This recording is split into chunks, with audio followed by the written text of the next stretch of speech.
FM, this week I sit down with Yibanathi Maqina, who lost his father at a young age and had every reason to give up. But he didn't let that keep him behind, and today he works with youth, empowering them and showing them how they can build a business starting from scratch. But I realized one day it's because of how I describe myself, my identity. My identity was independent from my family, my background. Hey family, today I'm quite inspired and humbled to be sitting down with a leader and great inspiration, not only to the city, but I believe to the world. How are you, sir? My good sir, thank you very much for inviting me. I'm good, and it's a pleasure to be here. Thank you so much. And Iba, tell Yes, us, who are you? Okay, you know what I'm gonna say when you ask that question. I read the book, so Yeah. So the way I introduce myself, I'm nature's greatest miracle. Maybe the viewers will understand as we are proceeding why I'm saying I'm nature's greatest miracle.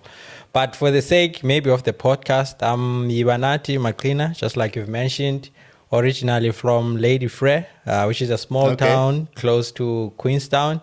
And then there, I'm from the villages there called Falpang. It's very important that I mention that. Yeah. Because when I say Queenstown, I'm trying to round off to the nearest town so that people in Kabeja, they can know. But then I'm actually a village boy. I'm from Falpang there. So yeah, in a nutshell, that's me. I'm a father. I'm a husband. Just passionate about human, Yes. especially South Africans.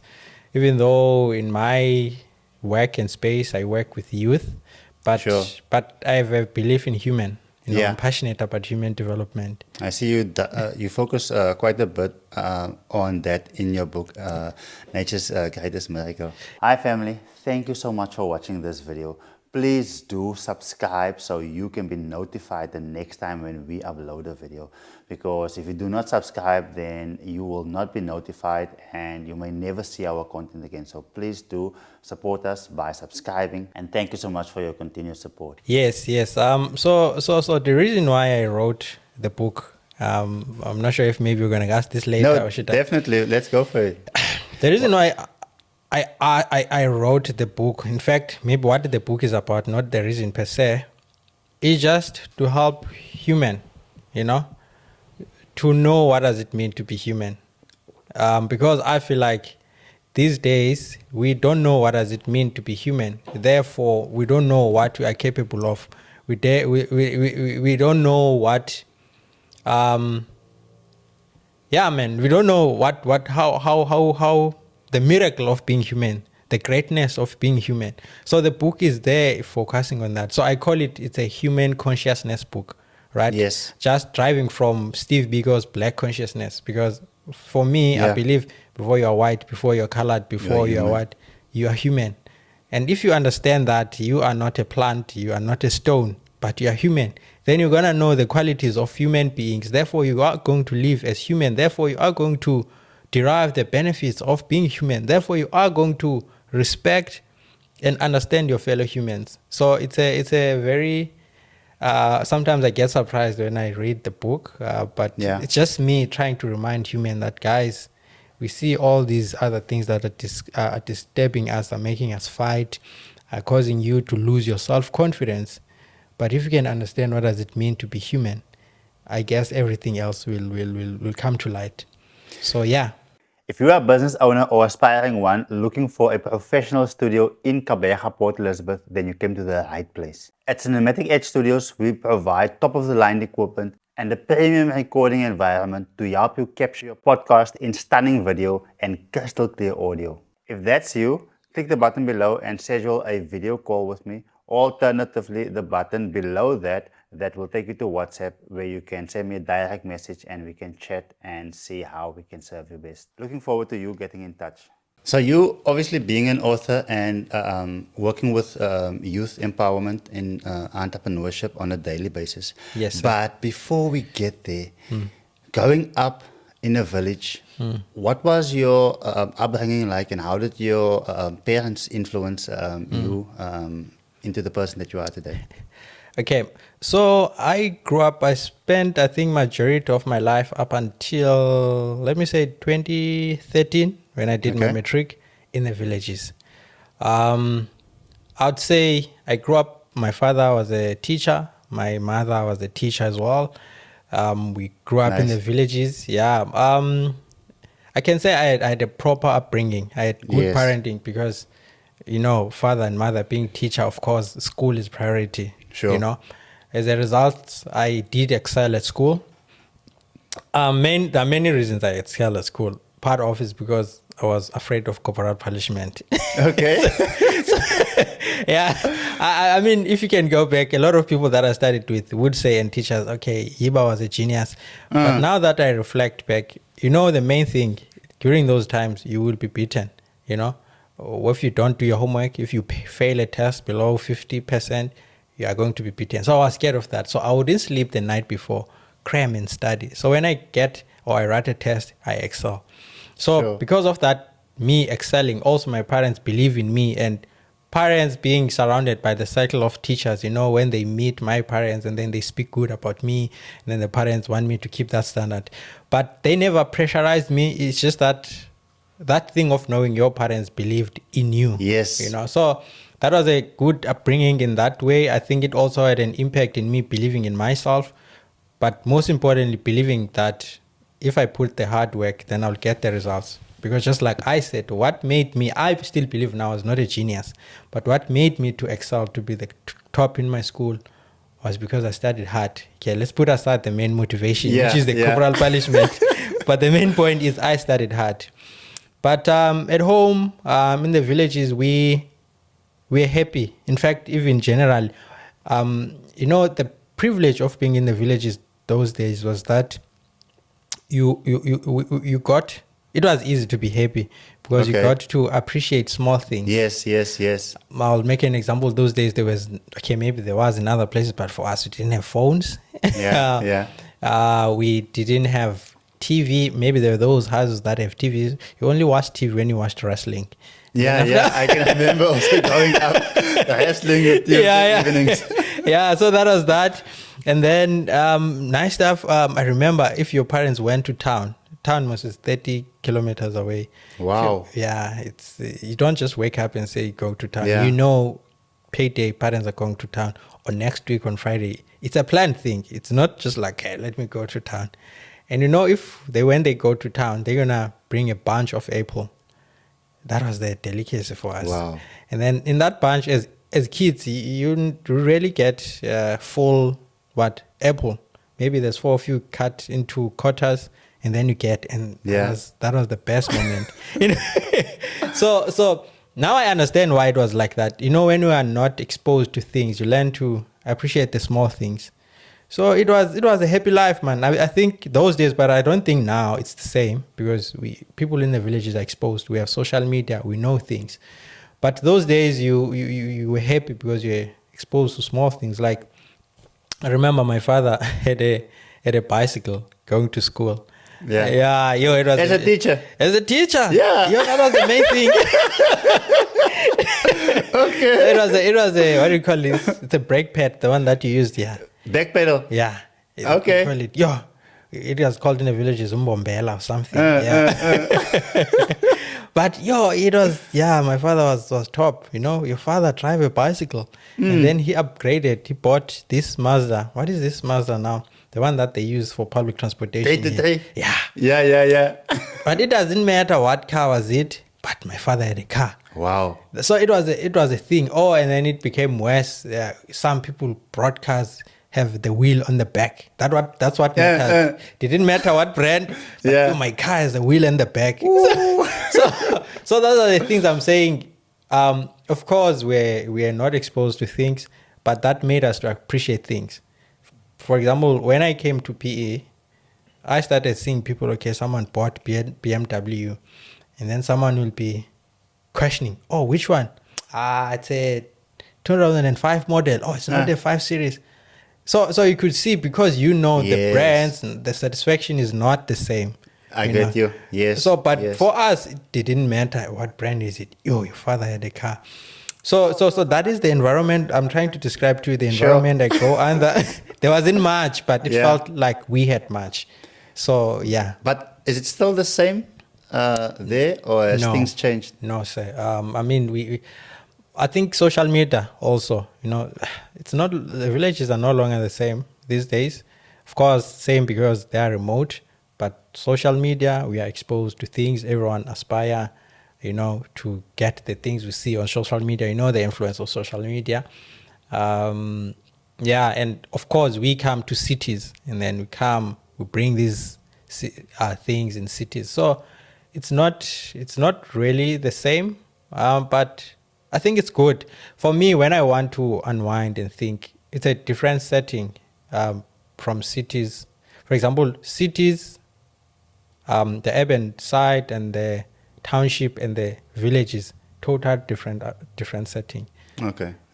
So if you want to unwind, go to the villages, because in the villages you're gonna see another house there, another house there. Yes. You can even walk and think. You can walk without being scared of being robbed. Okay, well, these days, but not really. These days, there are those tendencies of people being robbed. But not like in the city. No, not like here. And the other good thing is you're not having to watch yourself. Okay, the car is gonna pass. Now I'm gonna cross the road. You can go, You're free to home. you can go kilometers without seeing a car. So yeah. So it's like that. But I think, as much as I say it was good growing up in the villages, I think you've seen what I've highlighted in my book. There are talent that, of course, didn't come up because of the surrounding. Sure. Because you have limited information. Hi everyone, I'm Justine Fontaine, the founder of Justine's Kitchen, a division of Wellspring Collective, and today I'm at Cinematic Edge Studios with no other than Luciaan Godfrey, and what an amazing experience this was for us, my very first shoot, very professional. So if there's anything that you need, whether it's a business photo, family photo, I've also got my husband in studio and he also had the experience for the very first time. What an amazing studio this is, as well as professional business video shoots and etc. This was my very first, so it was an amazing experience to record, and all the extras that was in it feels as if I'm on the TV or as a representative. So yeah, don't hesitate, book your session now. Thanks Luciaan, thanks Cinematic Edge Studios. There are people that I feel like, if perhaps they were in the cities or somewhere else, they would be very far, even more than me, So yeah. So what you are saying is that people who grow up in the city, they kind of have an advantage to have success quicker? Well, I can. Look, I believe it doesn't matter where you are. Yeah. You always have an advantage. We have you. More than, yes, you have you, but also advantage come in many ways. Yes. Come in the connections that you have. Yes. Comes with the parents that you have, the connections that your parents have. Comes with the type of school you've attended. Comes with the resources that are available around you. For example, in the village is one of the resources that we have land. This thing of fighting for land, it's new. It's new. Yeah. we have land. So I'm trying to say, growing up in the cities, there are advantages that can position you for success because you know things, right? I think also growing up in the cities does help to boost your confidence because the main thing in the villages, you're very isolated. You only know your people. But then now when you come to the cities and then start seeing different kind of people, Yeah. You're seeing in Balungu, you have to speak English. And that scares me at times. My brother, you start at the back foot because those are the things that I had to overcome through varsity. You can sometimes be misunderstood as being incompetent because of the way you speak or because you lack that confidence, So I say growing up in the cities then gives you that kind of confidence, and it's easy for you to have a good impression, which then can open doors for you. And of course, the schooling system is not the same. Yeah. I have been wanting to write my book for like over a decade, but I struggled internally with the belief that I'm worthy of doing it. Up until 2023, when I got a coach to help me do it within a short period of time, actually. So I always believe in mentors. So what happened in your mind before writing this book? Did you also experience the same? Or who have inspired you actually to believe in yourself to be able to do this? Or what has inspired you? What has inspired me? What has inspired me to write a book? I think it's youth that I deal with daily. In my work, I think maybe we did introduce that I'm a skills development coordinator for Engeli. So in my work, we work with youth employment services. So we recruit youth, we place them in different job opportunities, then we train them, and then we mentor them. So in me mentoring, majority of the youth that I deal with, they come from townships or they come from the villages. And you'll find out, just like everyone, I think everyone in life, you've been exposed to some hardship or something terrible happened to you or to your family. So what I've realized, as much as, let's say, we'll train these guys in terms of important work soft skills like time management and all the stuff, the core element that is missing is self-confidence.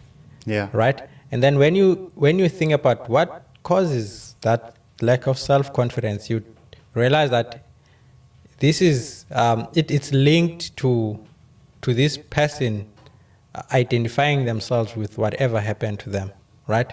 For example, you'll find someone grew up in a shack at home, therefore they define themselves, I'm this person in a shack, therefore I'm not worth it to compete with people who are from the suburbs in the workplace. Or I was once raped, I deal with such things. Wow. And then they internalize that, or my father was an alcoholic, my mother was this. So that's what I've seen, that people use their background to define themselves, therefore affects their confidence, therefore affect how they perform in the world, therefore affect their chances to succeed. So that's what moved me. But it used to frustrate me because I felt like I have my own family story, which maybe I'll tell one day. There was a lot of, as much as I grew in that stable family, my father got killed. My mother is now arrested for that. Yeah, and then and it has been a rough patch for the family, because I had to lead the family, me and my old brother, which later also died, and then I had to take the family forward from that. But then, to me, it was difficult, right? Emotionally. Sure, I can just imagine.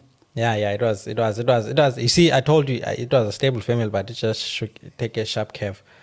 But the main thing from there, what I'm trying to highlight, to me, it was easy to move forward with my life. Like, it was very, very easy. As a result, I used to struggle to explain to other people. They're like, yo, Yiba, it seems like you're moving with this. But I was like, how else can I do it? But I realized one day it's because of how I describe myself, my identity. My identity was independent from my family, my background, and everyone else. So that is why I was able to see, everything has happened, but no one took my power to succeed in the world. So I thought then I had a duty then to help those who have not realized that, yes, everything might have happened, but you still have the power to influence your life going onwards. So that's what motivated me to write the book. I grew up living in a shack, and I kind of feel like that has given me like more endurance in terms of pain that entrepreneurship needs. And just hearing your story, my upbringing, the hardships that I've gone through is like, it's nothing. So you didn't indicate how old were you, but what were the emotions that you basically went through experiencing that? Was it? Okay, when that happened, it was 2020, just when we did lockdown, just after lockdown, that week of lockdown. Yeah. So how old was I? Was it 25, 24? Around that, yeah. So of course it's a confusing thing. Yeah. Because this thing, father died, mother got arrested. So do you get angry? Do you get sad? Do you get disappointed?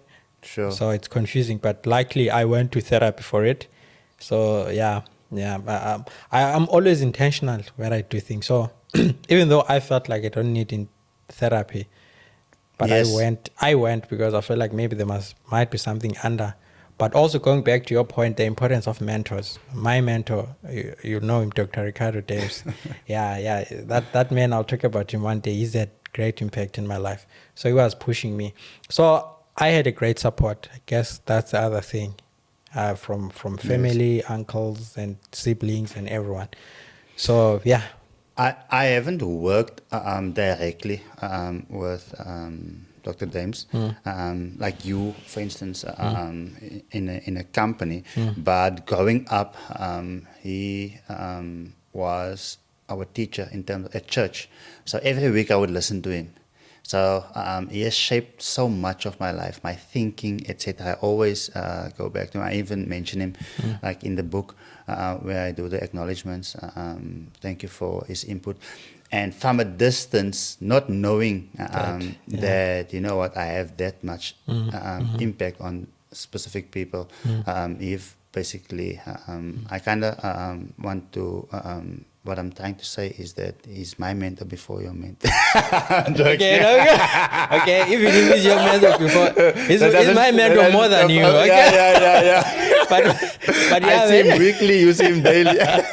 but on a serious note, I think one thing I can highlight, he's the man that created the Yiba that you see today.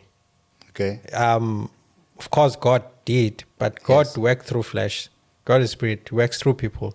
So I believe was if from even believing in myself, understanding entrepreneurship, maybe if I can also tell you how did I come about into entrepreneurship space. He's the guy that infused that in me without me realizing. But then now that I'm realizing later, okay, this is what happened, you know? So yeah, because maybe if I can unpack what do I mean by that. After I came here in PE 2014, right? 2014, sure. I did accounting. I studied accounting, did diploma, and then proceeded with my BTech. And then after that, I was looking for an accounting job. But you know, when you're searching for a job, you're just throwing in emails there. Yeah. I got an email from, it was LEAP then. You're invited for a small business advisor internship from this company, Leap. What is this company? But I was like, okay, meanwhile, I'm looking for opportunities. Let me go attend this interview. And then I went, small business advisor. First of all, for me, business was a far-fetched thing. I studied accounting. Let me highlight this. Part of my modules at varsity was entrepreneurship. But to me, entrepreneurship was something far-fetched one day when I work for Eskom. Because remember those days, you when you're studying, you see yourself as a businessman. You see yourself in companies like Eskom, when Eskom was still Eskom, you know. When it was still Eskom. Yeah, when Eskom was still Eskom. So you're inspired to work there, and even with entrepreneurship, when you see yourself as a businessman, you were thinking in those lines. But I got that internship as an SMA, as a small business advisor, and Ricardo was my manager. What he did, he gave me without knowing, okay, you are an intern for small businesses, as an advisor for small businesses. Of course, you are learning. So this is what you need to do. This is your company you need to take care of. You are going to be starting an online rug company. Yes. Right? Okay. And then I'm like, okay, what are we doing, Doc? At first, it didn't feel like mine, to be honest. It didn't feel like my company. I thought it was a task for what do you call it? A task for the job. Okay, so he told me, okay, this is what now you need to do. Okay, go register a company. Where do I register a company? Yeah. Okay. There was another lady in the company that does that. Eiko, please register for me a company. He asked me, so what name of the company do you want this company to be? Like, okay. And then we decided like, oh, okay. Or like, what am I going to sell, Doc, first? We're like, what do you want to sell? Like, I don't know. Like, okay, I do have a product. If you might be interested, there's this, I normally go to India. They are making very nice rugs. If you are interested, I'm like, definitely. Like, okay, register Real Indian Deco, right? A company. And then from there, like step by step, okay, what do you need to do now? What do you need to do now? Up to the point of importing rugs from India, okay? Yes, the rugs are like luxury rugs, not just like any rugs. Yes. When I realized, okay, I even now had to go approach shops. Yeah. Okay. The furniture shops, I need to display my stock. Like, I don't have confidence to do this. Remember, still my English is still under the development phase. Now I need to go here and speak English. So, but he would push me, okay, go there. But that thing of knowing that I have a backing, like go speak to these guys. And then up to a point, I built a website for Real Indian Deco. And yeah, man, I found myself running a business. Only realized later, okay, I made money then. People are buying it like, Doc, here's the money. What do I do? To me, it still feels like this company is for this internship. Yes. So like, my guy, this is your business.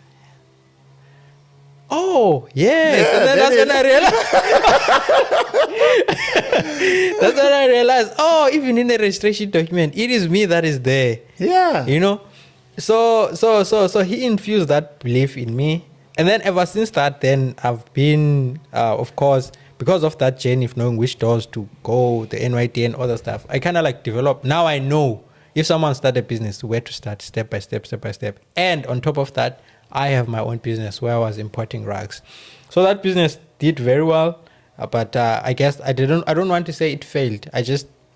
Maybe I didn't put much more effort to it. Because after the first stock, I never ordered the following one. I guess then speaks back to the point that it was not my idea from the get-go. But, yes. But truth be told, I gained the experience. Because after that, it has been easy. That's why even in my coaching space, it's very easy for me. Like, I understand. I've been there. And it made me to believe this entrepreneurship thing is not something that is there for someone who has the high degree. Yeah. Or what. It clicked. It's like, it clicked. Because, like, I've been studying entrepreneurship at university. Yeah. Like, it never felt like this. But then now, it's basic human stuff. What are the people needing? Or what do the people need? How are you solving that? And then after that, you start connecting the other factors of business. So he inspired me, like he taught me that way. And then he still continues to mentor me. I mean, in other business ventures now, I also do. But yeah. What is the importance of mentors in one's life? I kind of feel like, you know what, if I need to get onto Table Mountain, I can either take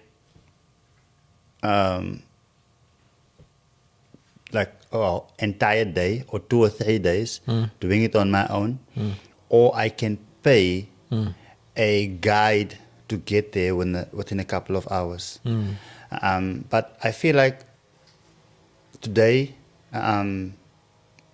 too many people don't value a mentor.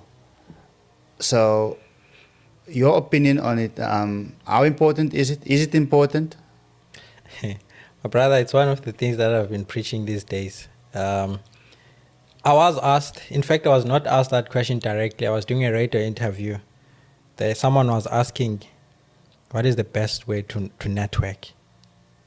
I said, if I can tell you the secret to networking, get a mentor. If you want to get into places that you will not normally be in, get a mentor. Yes. This thing of, okay, it's good to network. Let's say you go to event, you meet people, almost there, the relationship is usual on the surface level. But if you have a mentor, you have someone who know where you want to go, you have someone who believe in you, You have someone who will correct me, you, because mentor does that. My mentor does that. Yeah. That person helps you to grow. But most importantly, mentor usually is someone who already have access to things that you don't have, or to rooms that you don't have access to. And anything, if you have a good mentor, if the mentor sees an opportunity that thinks that it might benefit you, your mentor will call you in. Your mentor will speak about you. I mean, everyone is a mentor, my brother. Yes. Everyone. I believe everything is influence. Going back to the human thing, to Yes. the human being human, I think it's designed that way. Biblically, the prominent leaders in the Bible, Jesus and the Moses and them, they had a mentor. I can say it's God. Everyone, man, has a mentor. The CEOs now have a mentor. I know my mentor have a mentor. I have a mentor. I mentor people because I realize it's mostly about who you know, right? It is about who you know. That is the fact, right? That will get you there. So I don't know how can I emphasize. I also mentor people, by the way. I volunteer in there's an organization called Educasi.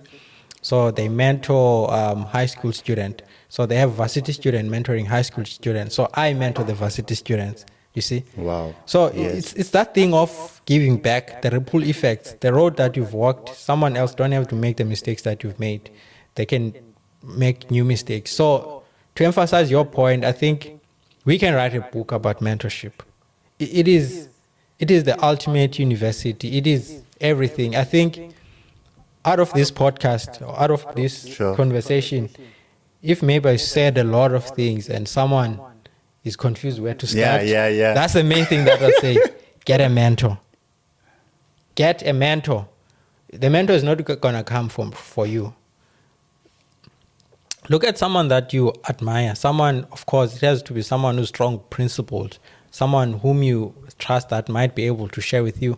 Someone who's, even if you think it's successful, go ask them. A lot of people who are successful, they really get excited when you ask them to mentor you, right? Because usually people come for them for money, but then if you come for wisdom, which is the true wealth, they get excited. I know guys here in PE, rich guys, they are always happy to mentor. So if you can identify that person, doesn't matter what industry, you want to go to law, you want to go to media, you want to go to wherever, there is someone who is already there that is doing the thing. Ask and it shall be given to you. Ask. That's all you need to do to get a mentor. Can you please be my mentor? You know what the worst case scenario might be? No. Yeah. That is the worst case scenario. Maybe that person can recommend someone else, but I can tell you cannot ask more than 10 people and all of them say no. And I know the one that is going to say yes is the one that really understands the value of mentoring. It doesn't matter where you are. You're a student at university, you're a student at high school, get a mentor. These are old principles in South African, not in Xhosa proverb, we say inyathi buzwa kwabaphambili. So I don't know how to translate that in English now. But the road is what? To those who've traveled it, something like that. No, it is easier. Yeah, no, you need to ask those who've already traveled the road, something like that. Yeah. So yeah. And for that matter, a mentor doesn't have to be someone famous, right? Mentor, there's a difference between a mentor and someone who's famous. If you are a business owner or aspiring one looking for a professional studio in Kabega, Port Elizabeth, then you came to the right place. At Cinematic Edge Studios, we provide top-of-the-line equipment and a premium recording environment to help you capture your podcast in stunning video and crystal clear audio. If that's you, click the button below and schedule a video call with me. Alternatively, the button below that will take you to WhatsApp, where you can send me a direct message and we can chat and see how we can serve you best. Looking forward to you getting in touch. Right. I know these days, especially young people, we confuse role models and influencers. Right? Wow. So those are two different things. Wow. Okay. Not to say influencers are not role models, but Sure. you ought to know the qualities of a role model so that you can see, does that influencer exhibit those qualities? Because unfortunately, influencer or being influencer is an industry, it's business. So therefore, some of it is not authentic. So you got to know between the two. You got to know between the two. Don't only run for flashy stuff, because that's what we do now. I think you're gonna look for a mentor because this person is a flashy something. No, go read about them. There's LinkedIn these days. Go read what has this guy achieved? Who has he or she worked with? Who is this person? What do they like? How is their family life? How is their setup with friends? And see if you identify with that. Don't just go for the flashy stuff. I'm not saying it's wrong, but I'm just saying you must be able to check. Don't write off people because they're not on the public eye. Okay? So, you've touched something that is very close to my heart, mentorship. I recently spoke to Mandy Miller from Mandy Miller Attorneys. Okay. And she spoke about the importance of if you, for instance, don't have access, then go and volunteer.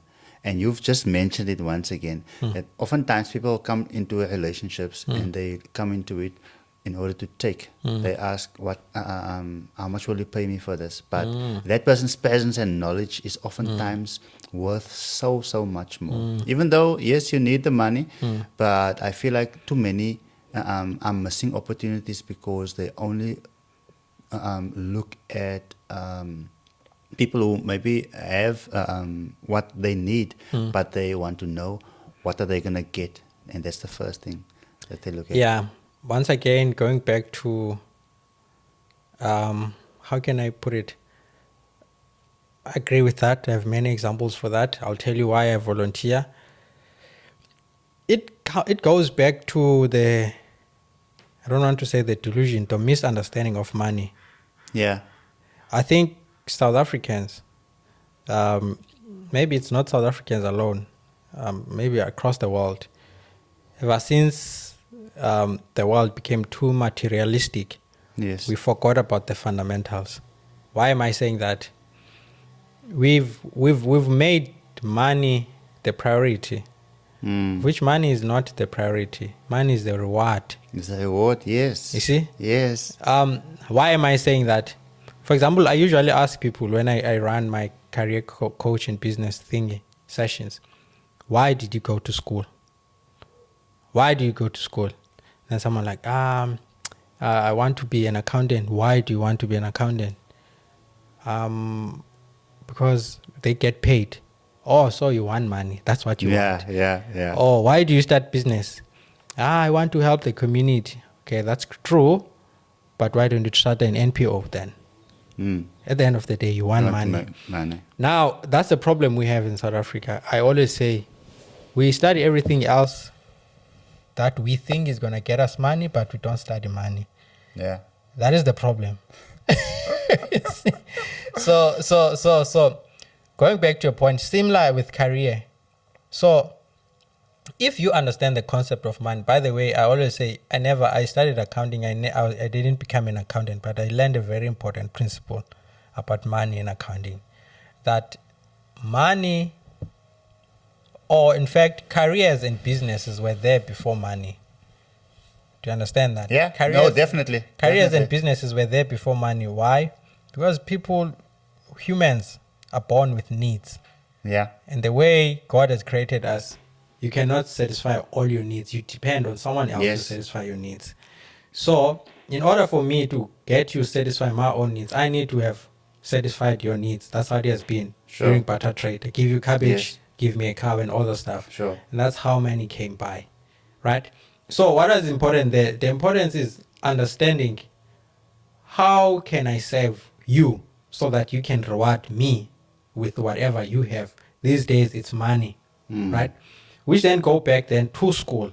When you go to school, you're not going to school just to get a qualification. You're not going to school just to have a degree. Yes, you can have a degree, but the important thing is to develop your skill so that you are able to serve others better. So when you go to school, you need to understand what I'm studying, how will it help me to serve someone else. If you understand that, then you understand what skill do I need to develop to understand that. Now going back to the thing of volunteering. So if you understand that, you will know, okay, some of the skills is communication skills. I need to speak to people. Some of the skills is being able to present myself.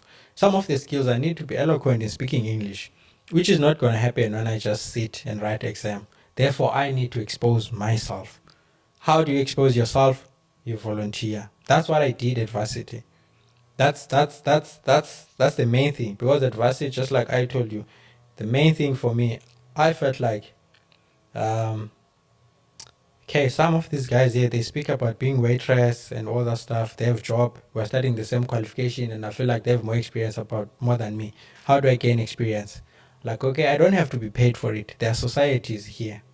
I became a peer helper at school. Something totally different from accounting, all about student counseling. I was health and safety at RES, a mentor for accounting students.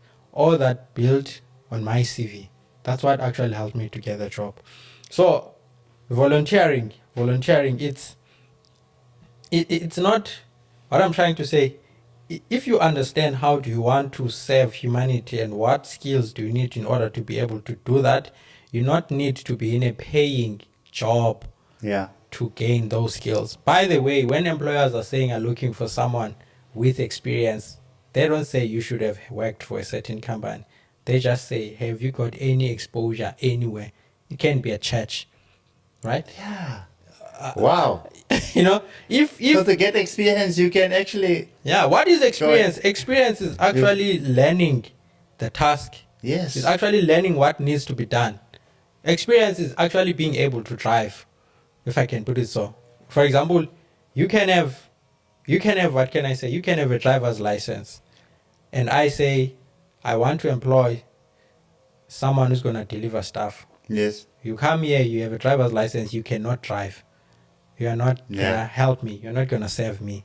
Yes. Because you don't have experience. You cannot drive. You have never been exposed to a vehicle, which it happens in South Africa, by the way. You have a driver's license, but you can't drive. Yeah. So it's the same as for qualification. You can have a qualification but don't know what to do. In order for you to be able to do, you have to have been exposed, learn what needs to happen, right? Digital marketing, right? You don't have to learn digital marketing for a digital marketing agency. You can be a camera guy, digital market guy at church. Sure. What else can you not That's do? why I actually learned most of my skills at church. Exactly. You know how to edit videos. Sure. You know how to do everything. How is it different when you are doing for a company? So it's the same as volunteering, right? So that is why I also volunteer. I give my time for free. Part of it is to give back what I already have, but I'm also aware that in that process I'm developing as well. So how do you balance business success and with compassion and community upliftment? Because you are a family man. You don't as well. You don't have to. What can I say? These things don't have to. You know that they don't have to be either or. Okay, you don't have to separate themselves. This is going back to the fundamentals of being human. First duty of being human is to serve others. In you serving others, you have to be rewarded, right? It's not being selfish. Sure. It's just how the system is designed by God. By the way, right? You do, you get. I mean, look, you look at. Maybe I'm becoming too philosophical. No, it's like how the ecosystem is designed. Like we breathe out carbon dioxide. Plants give us oxygen. It's that cycle. So even in business, you give, but you should not be afraid to take back, because that's how. Because it's part of the cycle. Don't block the cycle. In fact, there's a book that I'm reading. In fact, I have the app Audible, where you, on a monthly basis, there's a debit order, and then you get a credit. With that credit, you can buy a book. So every month you buy a book. So even if you cancel the membership, you still keep your books. App. So when CEOs, when I tell you I read over 50 books. I've basically listened to 50 books. And a book you can listen within 6 hours. So if you're traveling to work, half an hour. Do that mostly in podcast, You know? And then back, that's an hour a day. So 6 days of traveling, you could have read a book basically. But the point that I want to bring is that there's a specific book that I love so much, Business Secrets from the Bible. God has created this system that we should be entrepreneurs. Like you said, money didn't exist before. We would serve one another differently, and then we would obviously be able to make a living out of that, and society exists from us actually serving one another. Because oftentimes, especially like when you're in the city, you can't find a parking, and you're like, I wish these people weren't here. But imagine you're the only person here in Kabega. Who's gonna put in petrol? Exactly. Who's gonna Exactly. So if we look at it that way, yeah. then we look at people differently. We look at money differently, because I believe that money, we are rewarded that when we exchange our time and skill. So then we're rewarded in money. In fact, my book's name is basically Money for Beginners, but Digital Money for Beginners, but it's actually Crypto for Beginners. So, but at the end of the day, you said that as people sometimes we don't know what money really is, and you don't want to get to the end of your life. No. And realize you chased after vanity. Exactly. It's basic human stuff, my brother. I agree with you. I think one of, by the way, share that app after the yes, podcast. Yes, I'll share the app. I'll give you a copy of my book. Yeah, thank you. I think it's Dr. Miles Monroe says money follows value. Yes. You attract money. Money follows value. You don't chase money. Yeah. You attract money. Yes. Right? It's like a tree. Yes. An apple tree does not call you. Because you want an apple, you have to go to the apple tree. Yes. It's like a petrol station. The petrol guys are there with their petrol station thing. They don't call you, come. No, your petrol is out of, your car is out of petrol. Yes. You don't have a choice, my guy. Yes. We are the nearest petrol station. Come here. Similar applies with any kind of business, by the way. Business and career is the same thing, it's just different terms. Even if you're employed, you're running a business. Yeah, you just have one client, basically. You are here. That's another thing. Like, let's say you're a receptionist. What value are you bringing? Yes. What problem are you solving? The problem is these guys, they need someone to take calls from the outside clients or stakeholders, and they don't have someone to do that. By you being there, you are bringing value to them. So value now I always like, because I work with youth, I like to use simple terms. Value is solving other people's problems. Value is meeting other people's needs, and other people will reward you for that. I mean, if you don't have a car, you need to go somewhere else. You willingly take your last 20 rand and pay the taxi driver, because the taxi driver is solving your problem of moving from point A to point B. Yes. So even with business, that's how we need to think about it.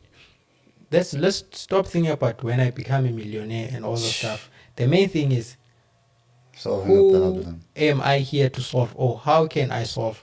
The great news is, which is the bad news in South Africa. South Africa have a lot of problems. And it's either the Chinese or the Japanese. They say that crisis is interpreted as opportunity. Now, I always say that, you know what? All business is creating a problem and a profit. Exactly. And that's all it is. And when we look at it that way, and we look at crises, problems, then we should see it as opportunity. My brother, it's a blessing in disguise to hear that. I mean, to say that. Crisis, opportunity, that's true. I guess it depends on perspective. Yeah. It's a blessing in disguise to be living in a developing country like South Africa. Yeah. Do you know what does it mean? it means a lot of problems have not been solved. Yeah, definitely. Wow. And it means that there are a lot of opportunities. Yeah. And don't know what does it mean? It means you can copy something that has already been done in a developed country, and do it here. Right? We have basic problems here in South Africa. Food. That is a basic problem. Transportation. That is a basic problem. Health. That is a basic problem. Mindset. That is a basic problem. That is the business I'm in. Right? Yeah. Helping people to with mindset. So crime, all those things, it depends how you see them. You can complain about them and blame the government for it. Or you can see, okay, how can I contribute here? Yes. First thing, don't forget about money. Yeah. Forget how am I going to make money from this. What can I do to reduce this problem? Yes. Once you have a solution, that is when you can come to people who already know business, your Yibas and whoever. We start speaking about revenue models. Sure. Meaning, okay, how then can you make money from this? But that comes after. Yes. You see? So that's why I'm saying we need to shift. We need to shift the mindset with money, getting money from the get-go. Sure. By the way, the other secret with money, the satisfaction you get from money does not only depends on how much money you get. It depends on how you've obtained that money. That is another thing that we forget. The guys who are robbing people, who are selling drugs, driving nice cars, billions, the guys who are doing corruption.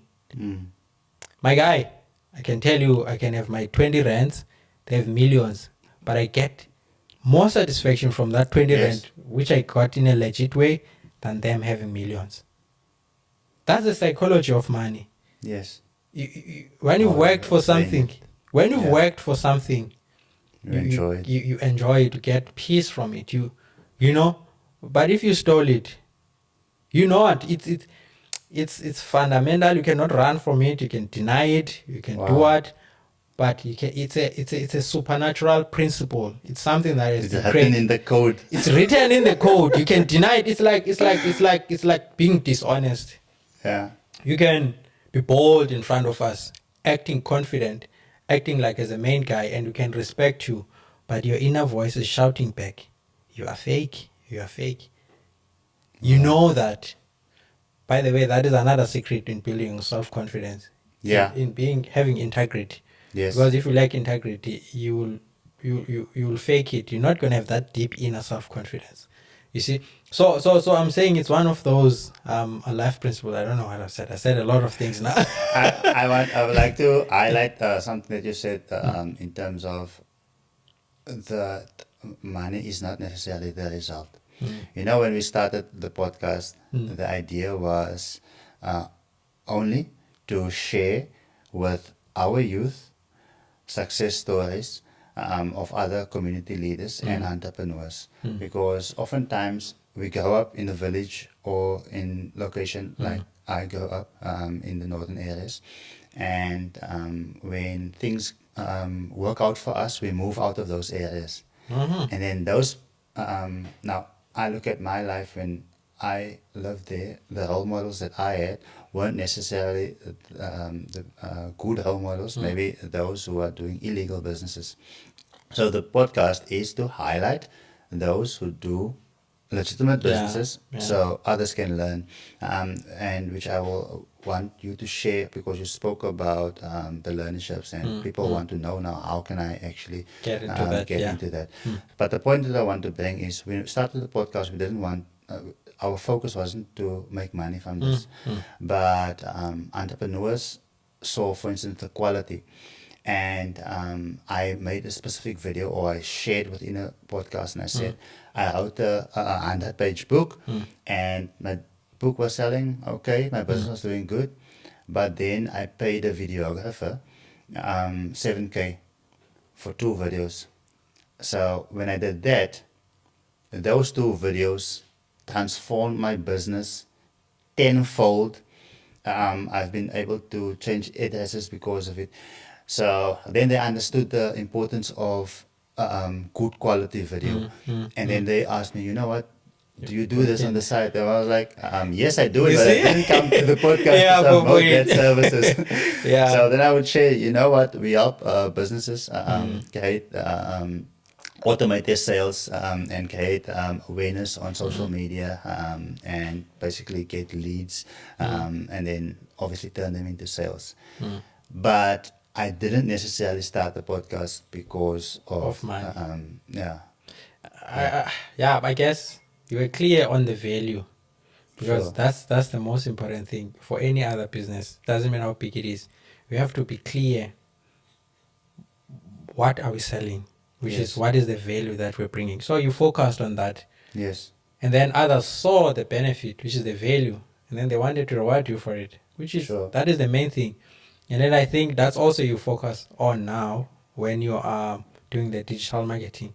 You know, people come for you to do the business, but I guess you also focus, okay, what are you selling? What is the Yes. value, right?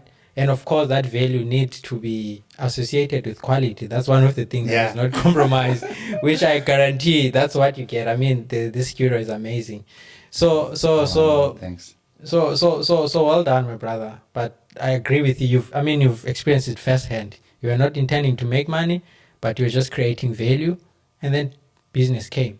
That's how all things come, by the way. In terms of money, that's how you make money in business. So, if your younger self could see who you've become today, what do you think it'd say? What would it say? Hectic. Yeah. Maybe you will say hectic. Because the transformation. I know it. It's just amazing. I guess he will say, "I'm proud of you." Yeah. No, he will say, "I'm proud of you." And you've grown a lot. I've grown, my brother. I've grown. That I cannot shy away. I've grown. I believe I'm nature's greatest miracle. When I say I'm nature's greatest miracle, I'm not doing it I'm not doing it in a flashy way or, Yes. or surface level. It's something that I believe in. It's deep. Yes. I've realized my unique value. I've realized that I'm created in God's image, and I understand what does that mean. I understand that I'm valuable. I understand that in order for anyone to experience Yibanathi, at least the Yibanathi that is me, Yeah. you have to meet me.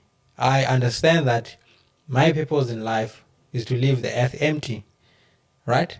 Meaning, I know I came here carrying something, so I need to deliver that and not rob you guys, and then I leave. So, because of that, I'd say then my younger self would say, no, I'm proud of you. Will definitely say I'm proud of you, because I am proud of myself. As much as it can sound arrogant, but I'm very proud of myself. By the way, I learned from the greats. I think one of the guys that used to irritate people was Jesus. That guy was full of himself. And then people would get past that and he's still hand. Yeah, he was full of himself, that fella. I am the bread of life. I am the way. I am this. No one comes to the Father except I am this. I am this. You see, once you get to that point where you are comfortable to say, I am this. Yes. It means you know yourself. And we were created in His image. Yeah. You have to be comfortable. You have to be comfortable to say, I am this. Yes. That means you've realized yourself. Unfortunately, people who have not realized who they are, they're gonna get irritated. But those who know who they are, they will respect you for that, but they will also know in their own space, I am a miracle, or I am this. So I'm proud to say, my wife used to say, hey, man, sometimes with the things you say, but no, me, I'm nature's greatest miracle. But yeah.